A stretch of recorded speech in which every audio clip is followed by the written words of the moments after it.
Okay, so I have some prepared remarks I'm going to go through here, a little bit on the schedule while we're here next couple of days.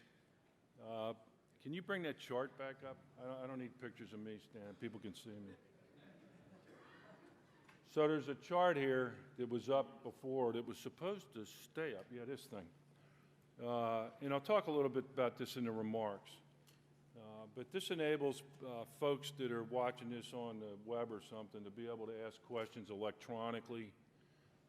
They showed me how to do it yesterday, and let me tell you what. If they showed me something with a computer that I can figure out, it ain't hard.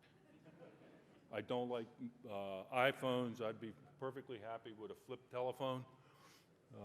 And I get tired of being bothered all night with email and text and all that nonsense. So I don't use this stuff, but this works really good because they could teach it to me. So if you're not directly in the audience or don't want to use a microphone because you're shy, please use this. So first, welcome to the Surface Navy Association's 31st National Annual Symposium and to this year's annual celebration of surface warfare and surface warfare professionals. We have a great program for you this afternoon with the Vice Chief of Naval Operations as our first keynote speaker. We'll have the Commander of Naval Surface Forces kick off our program as our first speaker, and then we have OPNAV N96 and N95 provide us detailed information on our future capabilities.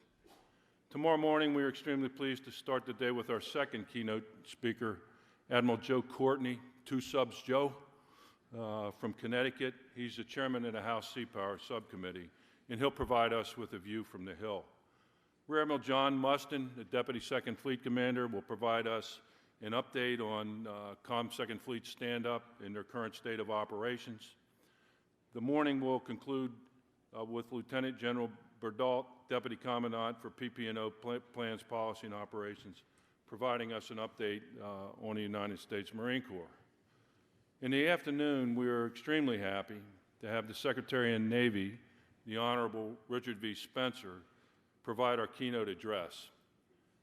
Vice Admiral Lisa Franchetti, Commander, she's got more titles than Carter has liver pills.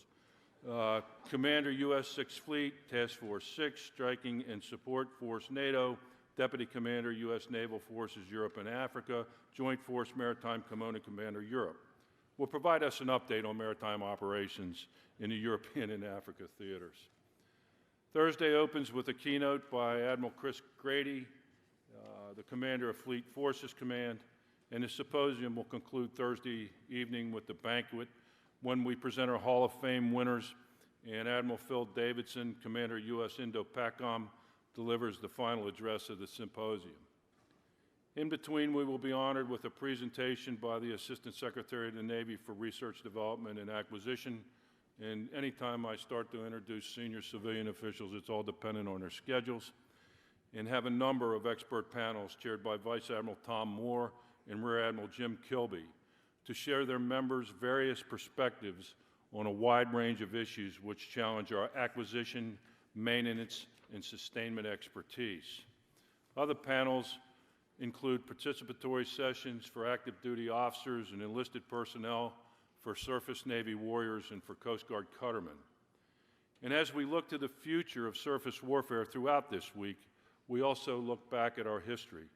This year, our Naval Heritage Program focuses on the U.S. Navy in World War II with the saga of the USS Indianapolis. And I think that'll be a great session, and I encourage all of you to join it. I'd like to highlight our schedule for Thursday afternoon. Vice Admiral Lee Gunn will again chair a panel of distinguished guests joined by Mr. Eric Labs, Mr. Ron O'Rourke, Dr. Thomas Mankin, and Mrs. Megan Eckstein. Last year's session with this group was exceptional. This year's promised to be even better. And just think of all the material that you have to work with from all our panels. Be sure to bring your questions for them because they are indeed experts in their profession. And as you'd expect, we have some great exhibits this year.